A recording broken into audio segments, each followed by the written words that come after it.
Hello, besties out there. We are living our best life at Kiki's Keys to Unlocking Your Best Life. Thank you for tuning in to us today.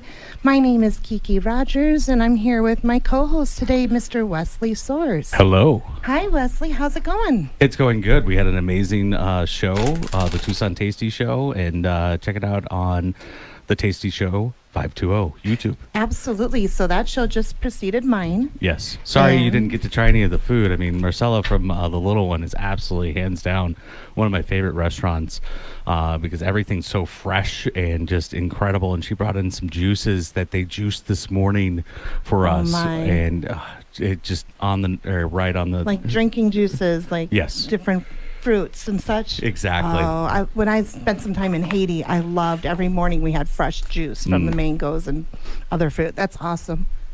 Well, thank you, Wes, for being here with us today. And we are also joined with a very special couple of guests, Caylee Festerling and her daughter, Caylee. Hi, Julie and Caylee.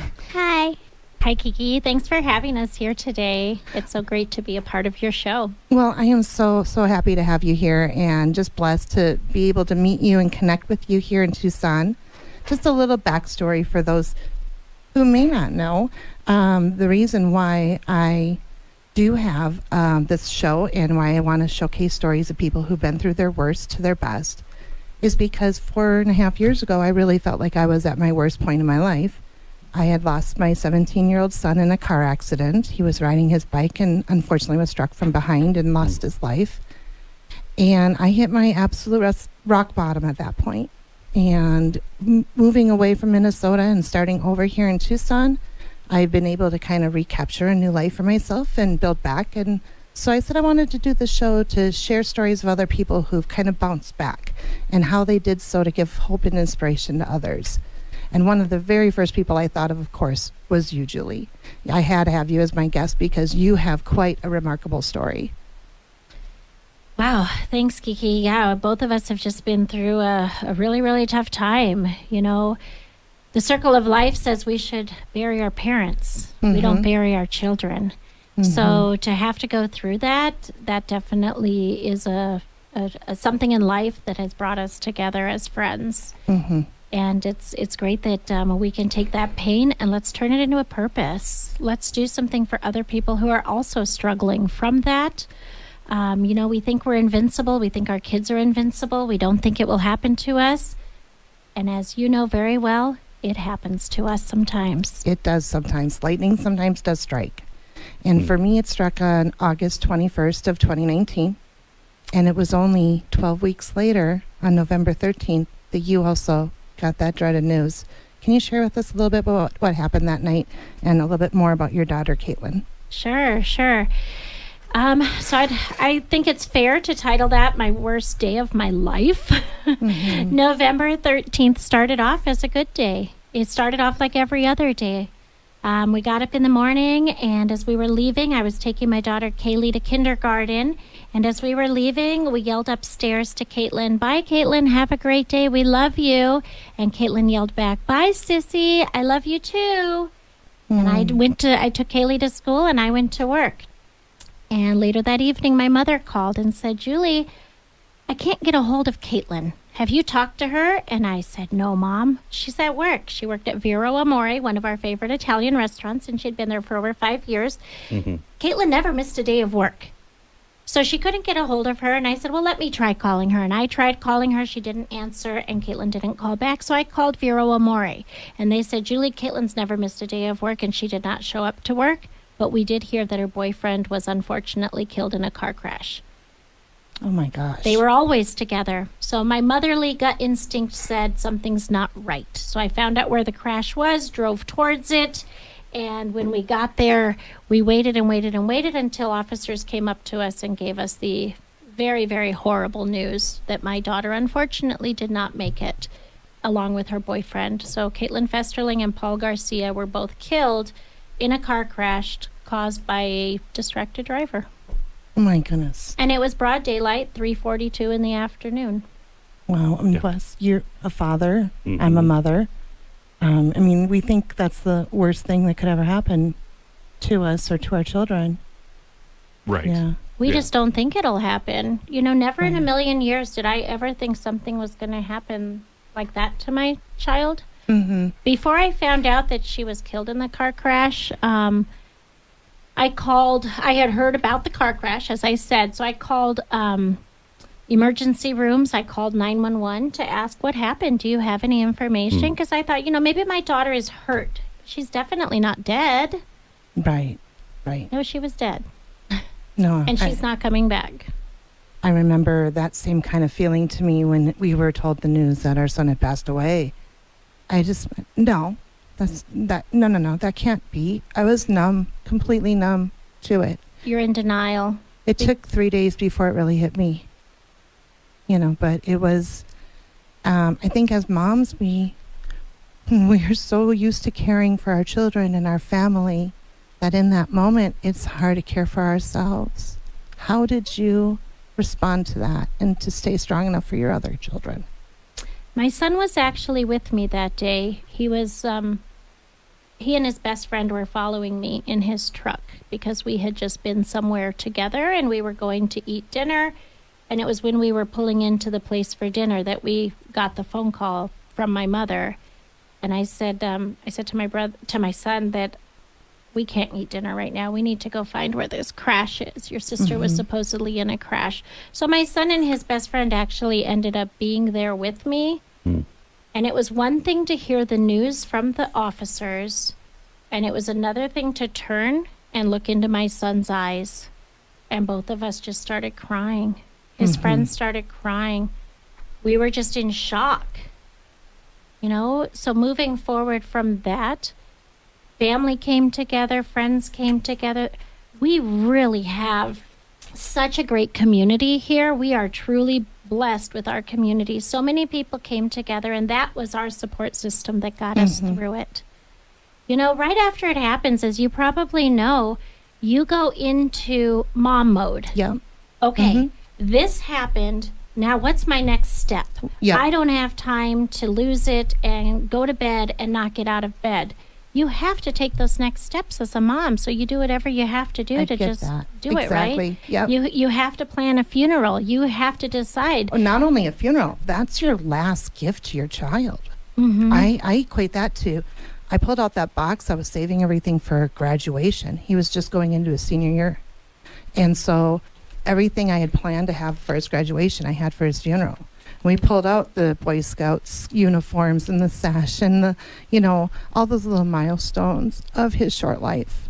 And that was the last gift I could give him, was a celebration of life. And so celebration of life. But you have so many decisions you have to make that you don't realize until it happens to you. I mean, and I'm not sure how it was for you folks, but for us, it was all the decisions of, do we cremate? Do we embalm? Do we do an urn? Do we do a casket? Do we bury?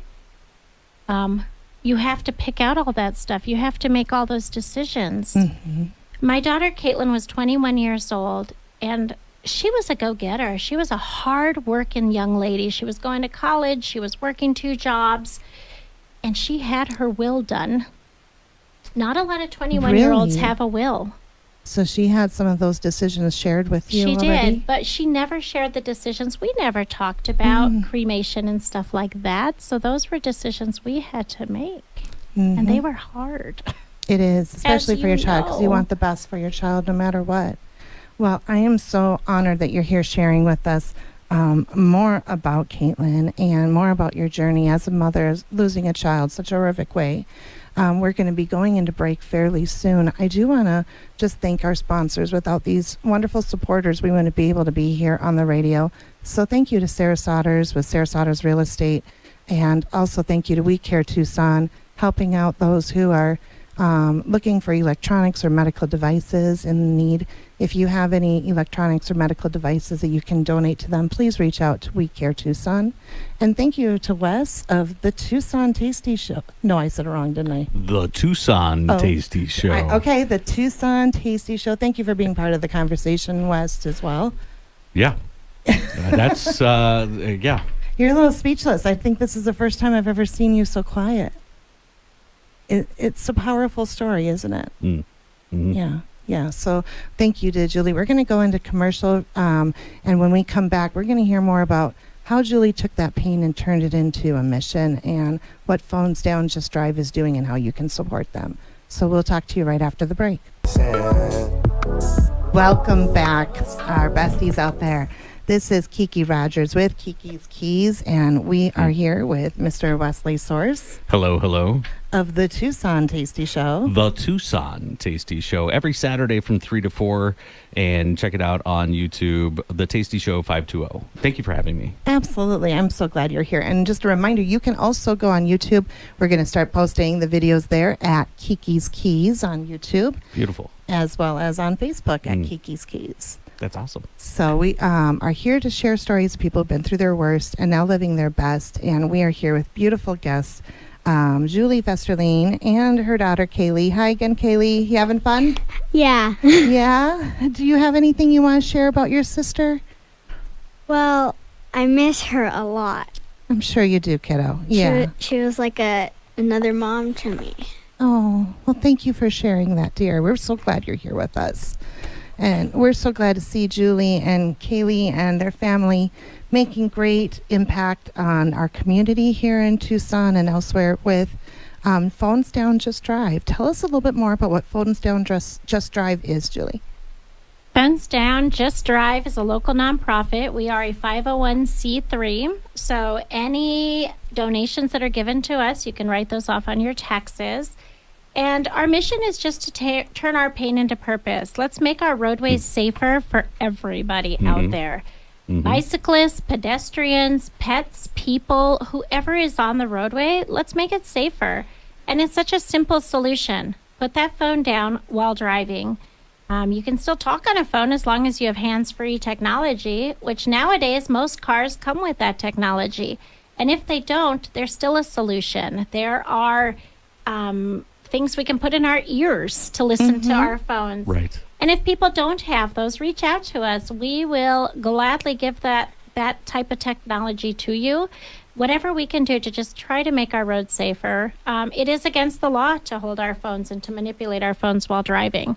So many people are not aware of that, but it is. There's an Arizona revised statute that reminds us it's against the law to touch our phones or to have our phones touch any part of our body when driving. You know, that's it. I was sitting at a coffee shop. I do a segment, and we're going to actually be bringing it back. And it's coffee with the Tucson Tasty Show, and it's a lot of fun because it's literally just me, my guests, having coffee at a local coffee shop, highlighting that coffee shop, and we try to do it outside, inside, you know, wherever they'll allow us. And we were at a location downtown, and I was counting everybody that was it was right before Christmas too, and I was counting how many people were on their phones, and it was startling because we're talking about on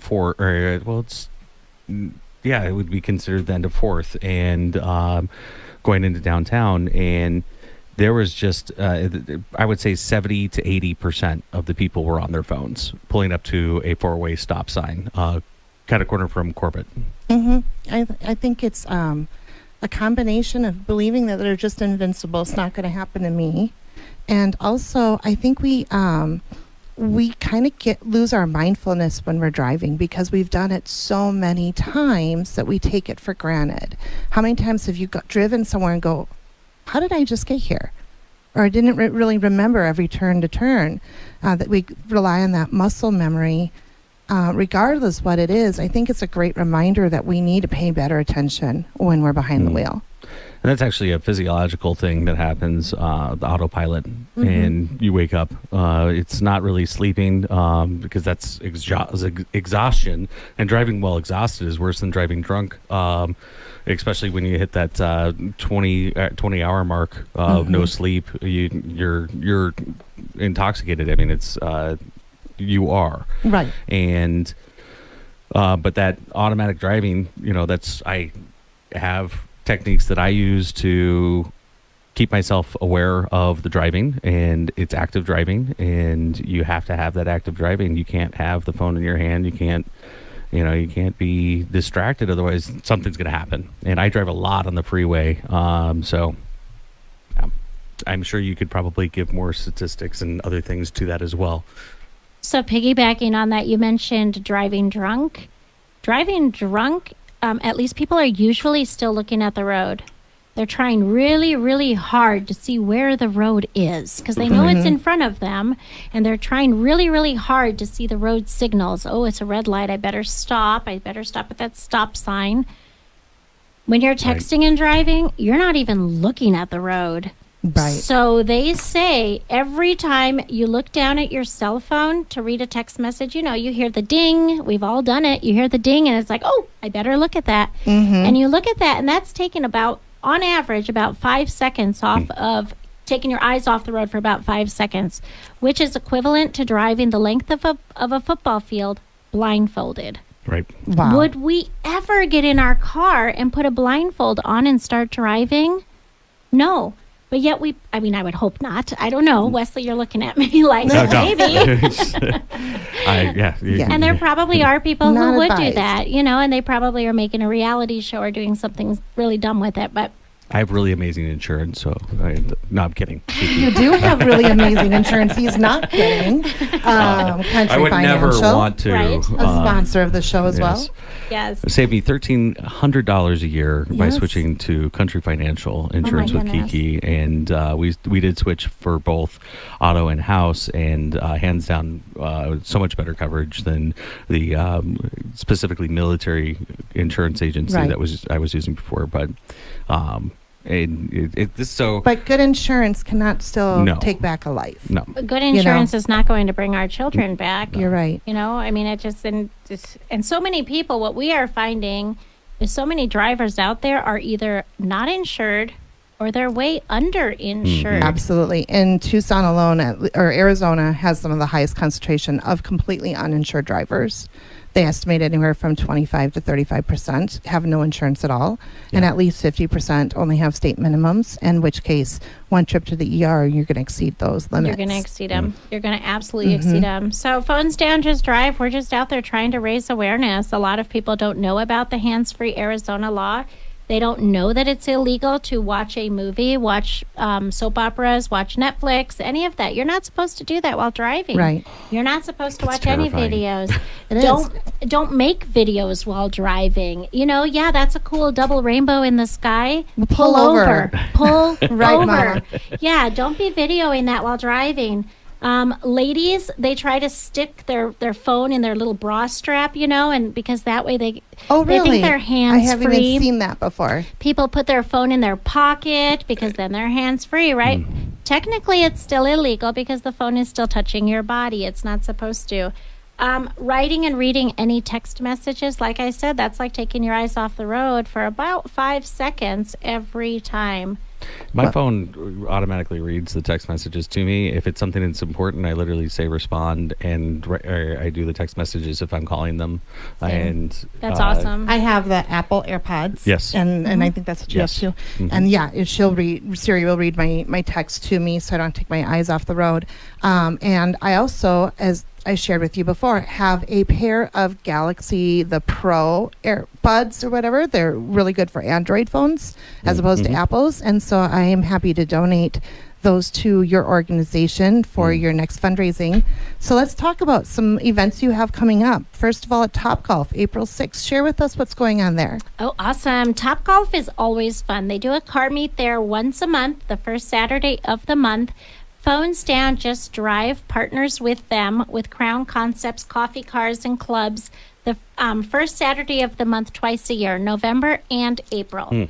The reason we selected those 2 months is November. We do that in memory of Caitlin and Paul, my daughter Caitlin and her boyfriend Paul. That's the month they were killed. It was November 13th. And then April is a very, very special month to us. It's National Distracted Driving Awareness Month. So that's when we hit education hard. So Phones Down, Just Drive. We'll have our tent set up there right in front of Topgolf, right next to Topgolf's tent and Crown Concepts tent. Something kind of cool that we're going to have this time is we're going to have a Tesla Cybertruck there. Ooh. Everybody has been wanting to see one in person, so come out and see one from 7 to 9. If you're bringing a car to show off that day, get there early by 6:30 in the morning if you want to get a parking spot. Wonderful. Well, we may have time for one or two callers if they call in right away. Our number is 520-790-2040. If you have any questions for Julie before we wrap up here, please call in. And Julie, in addition to April 6th, what other ways can people get involved with Phones Down Just Drive or support your organization? What we are looking for from our community is we're looking for the 3 T's: time, talents, treasures. It's really hard to get people to come out and volunteer sometimes, especially for what we are raising awareness on. It's hard to get volunteers. People don't want to put their phones down while driving. We just talked about the statistics. So people don't want to be hypocrites. But the best way to change that habit is to get involved with an organization that's teaching a better way to do it. So come out, volunteer for us. Come to our Facebook page, Phones Down Just Drive, or go to our website, phonesdownjustdrive.org.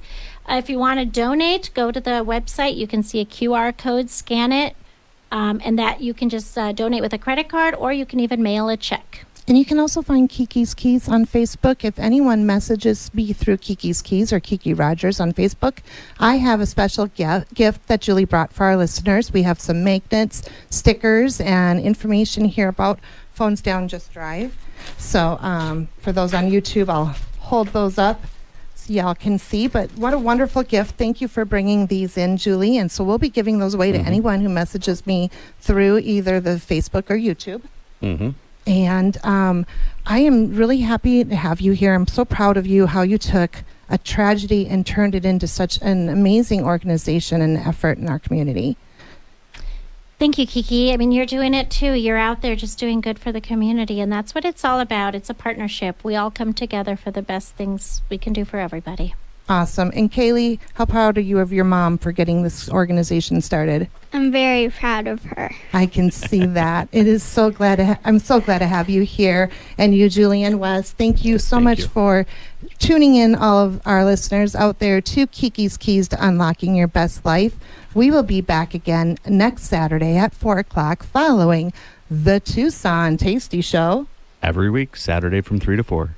And we'll love to hear from you again. Next week, we're going to have special guest Sean Campbell as our interview. And we couldn't do it without our wonderful sponsors, Country Financial, We Care Tucson, and Sarah Sodders Real Estate. Thank you so much for your support. Thank you for tuning in. And we will talk to you all next week.